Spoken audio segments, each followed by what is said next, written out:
Well, hello there. Hey, how's it going? Good, good. Hello from the office on the other side of the bathroom. On the other side. Yes, you are clearly 40 feet away. No, 30 feet. 30 feet. Maybe 30 feet. Yeah. But I'm glad you have a minute. So Yeah. oftentimes we get some really interesting questions about the title industry in specific, and everyone's looking for your response and how to proceed in many of these topics. So today we got a really good one because it's very timely. And Hold on a minute. Let's stop right. When you say everyone is looking for my response, so like literally everyone?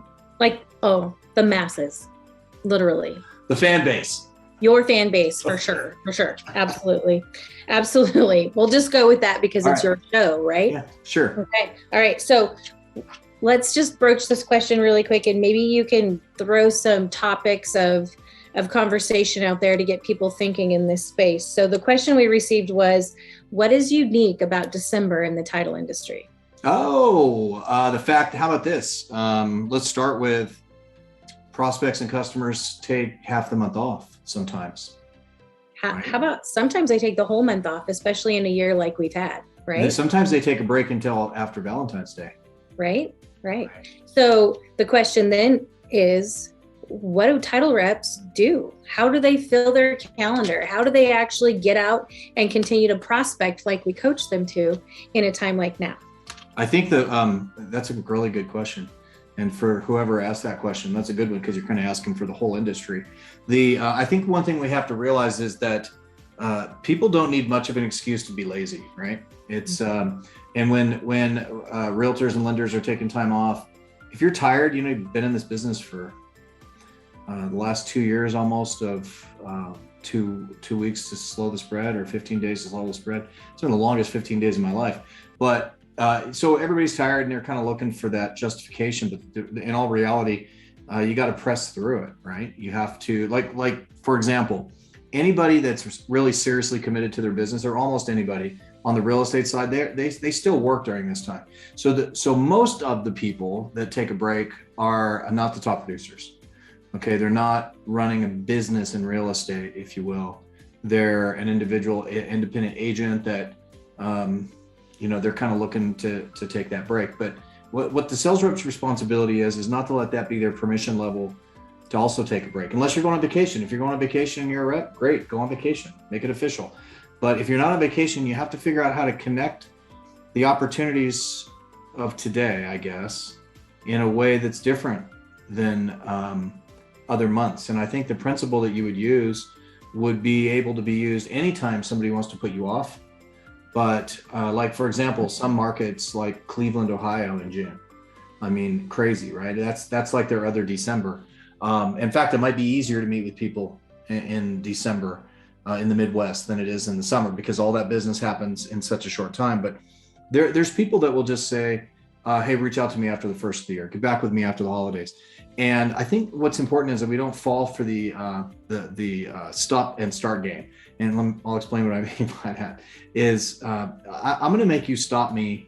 I don't want to have you start me after the first of holidays. Like when somebody says to me, reach out to me after the first of the year, here's what they're saying. Like, hey, can you do me a favor? I know it was hard to engage me right now. I'm really busy, took 5 calls, but can you start that whole painful process over again in January? Can you just go back to the most difficult part of this whole thing, which is prospect engagement in January? And my answer is no. I cannot, or I will not. That sounds like Sam I Am, right? I will not eat green eggs and ham, I think is what it was. But here's what my recommendation is for every rep that's watching this. You have to take your put-offs and turn them into appointments. January should be one of the biggest appointment months of the year for people. So if you said to me, Raquel, if you said, hey, can you reach out to me after the first of the year? In fact, why don't you do that? Just tell me that. Hey, why don't you reach out to me after the first of the year? I don't need to, because I can walk right down the hall and I can see you. But if you said that to me, I'm just going to say, hey, you know what, Raquel, I totally get it. Let me tell you what I'm going to do. And I start with that. Let me tell you what I'm going to do. I don't ask you. So, hey, let me tell you what I'm going to do. I'm going to go ahead and put us on the calendar for the second week in January. And I'm going to send you 2 invites, Raquel. do me a favor, just take a look at them. They'll be on 2 different days. Take a look at them and just go ahead and accept the one that works best for you and decline the other one. Is there a particular day of the week that I should avoid? Very good. Okay. Now here's why I say I should avoid, because most people say, is there a better day? What's the best day? People have to think about that, right? And now they're too deeply engaged, and you can actually get why don't you just reach out to me after the first of the year again, right? But if I ask you if there's a certain day of the week particular day of the week that I should avoid, you immediately know your worst day of the week. Oh, right. Thursdays are bad. No Mondays, whatever. You can immediately tell me that without putting much thought into it. And then I don't ask any more permission. But after I tell you that I'm going to go ahead and put us on the calendar for the second week in January, to go ahead and accept the one that works best for you and decline the other one, I'm not going to ask you if that's okay. I'm going to ask you if there's a particular day of the week that I should avoid, right? Now, there's some psychology in this. We all have a stress bubble. We all have that period of time. Like everybody has a 24-hour stress bubble. Like right now, you, without knowing it, and everybody watching this video, without knowing it, was looking for an opportunity to clear off something from their calendar tomorrow, because most people's calendars are very full right now. And so it's like following up for an appointment or something. We're just giving somebody an opportunity to just cancel on us, right? But everybody has that stress bubble, but I think everybody has a bigger one. So probably the worst week of the year to try to set an appointment in is the first week in January, when everybody's coming back from the holidays. So notice how I pushed it out past that, right? I'm going to set us up for the second week. I'm going to set us up for the third week. And let's just say that I have 15 or 20 people between now and the end of the year that I do that with, okay? And so let's just say that I have 20 appointments set for January, and half of them cancel on me. I still probably have more appointments in January than any other January that I've ever had before. So here's the goal. The goal is to take the put off, turn it into an appointment. It's not a no, all right? They're just telling you they don't want to actually talk now. They don't want to meet now.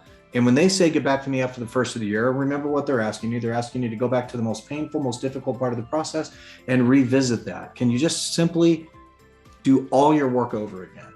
And no, let me tell you what I'm going to do, right? I'm also going to tell you, I'm so glad you said, thanks for letting me know, right? Let me tell you what I'm going to do.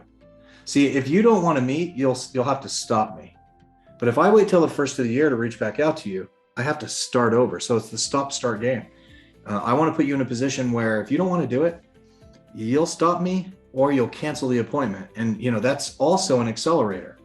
Everybody's like, I hate it when somebody cancels an appointment on me. They only cancel for one of two reasons. They don't see the value in what you're going to bring to the table, or they're not interested right now, right? So if your value proposition is good and it's good because it's based on discovery of what's important to them, then they're just not interested in ultimately what you have. And it's like the old question, if somebody doesn't plan to do business with you that you're talking to, if they don't have any intention of giving you an order, doing any business with you, when do you want to know? 2 years from now?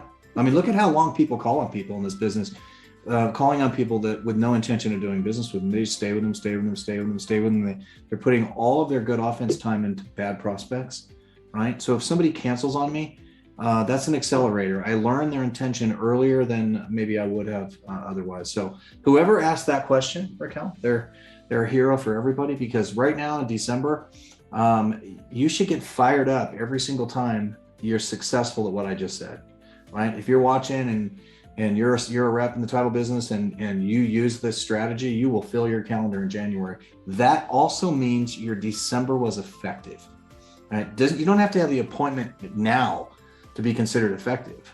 You just need to get the appointment set, right? Right. And so the interesting thing is, now people tend to do exactly what you tell them to do in this regard.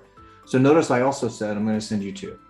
I'm not going to drill down when and how and what time and all that right now. No way. I'm going to pick 2 different days, 2 different times, 2 different days, the second week, the third week in January.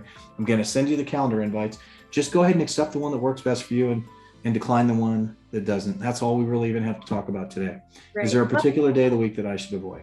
Right. And I noticed that, you did that incredibly confident, but part of that is something that you alluded to, and that was discovery. When you have a value proposition for these people, having this conversation about January is not difficult. Right. When you know that you know that you have something that they really want. or they really need. Absolutely. Absolutely. And one of the reasons I think that people struggle, maybe this is another topic for another video. One of the reasons people struggle with this very situation is they question their own value proposition. Right. They don't see their uniqueness in what they bring to the table. You know, they're trained by their company to say we're the best, our service is amazing, our escrow officers are top notch. Everybody says the same thing, which means their claim to fame makes them exactly the same as the next title company. In an attempt to verbally differentiate themselves, they're proving their likeness, right? Word selling.